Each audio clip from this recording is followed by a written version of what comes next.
So this may be the first time in a couple years where I have missed multiple days of making episodes.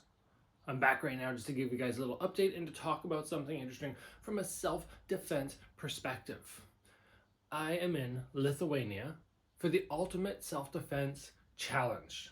This is essentially a, let's say, reality, but basically a show that's going to be airing on YouTube, which you're going to be all able to watch at some point, where we're put in self-defense scenarios and we have to see how we do.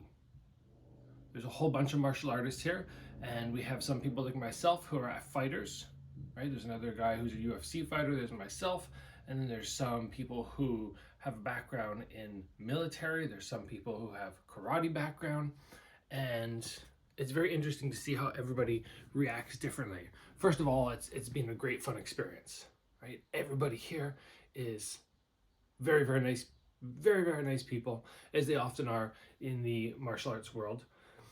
Reason I haven't been getting to episodes is the days have been very long. We've been working very hard, and obviously it's still in the process having fun, but I just woke up kind of like, whoa, a little bit tired.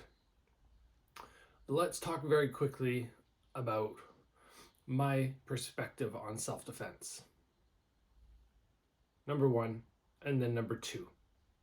Very first thing is I might be overconfident in the expectation or the belief that, oh my gosh, I've done so many fights against the best people in the world, and I'm like, you know what, if I end up in a one-on-one scrap with somebody, I think I'm gonna be okay. I really do.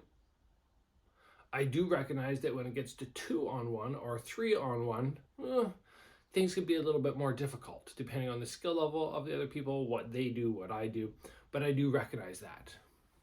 Now, number two, and this is the more important element, I do not put myself in situations where I'm going to be very, very in danger. What do I mean by that? Well, I don't go to nightclubs where somebody might pull a knife, if that's a thing that actually happens. I do not go out downtown at 1 a.m. If I see somebody walking towards me, I right away just try to be a little bit aware. But also, I'm not hyper vigilant like some of these guys.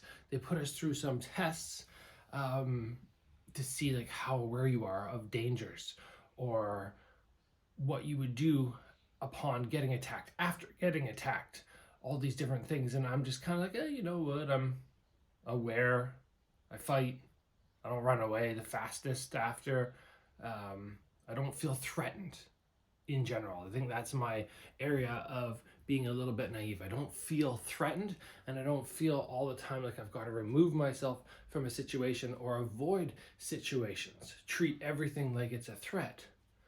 And this might be something that you actually want to do, because the people who are here and who have that background in actually being, okay, the main goal of my training is to keep myself and the person I'm with safe, they are hyper vigilant. They are able to recognize, maybe I should do this and this and this and this. And I'm more just like, you know what, I'm here, I'm ready to defend myself if I need to. It's probably not going to happen, but if it does, I'll be okay.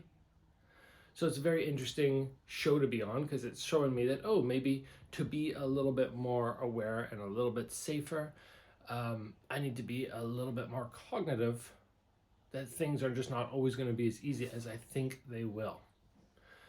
We've done so many scenarios, I don't want to spoil anything and be like, oh, this is what we did and this is the outcome. But I'll just try to bring you guys more episodes on the channel, show you what we've been doing, because some of the locations that we've been at are crazy. They're just so crazy and so much fun. So I'll just try to be on top of that. But the days have been long. Like I said, like some days we're getting up at 8 a.m. We're leaving at 9 and we're not getting back until 12 at night. So it's go. And even though they're long days, it's fun. But just wanted to keep everybody up to date on what was happening. And the next time I bring you an episode, I will still be in Lithuania. Maybe I'll try and get a tutorial in with one of the other guys who are here and just pick their brain and try and get them to teach you something. But aside from that, all is well, and I will see you guys back here very soon.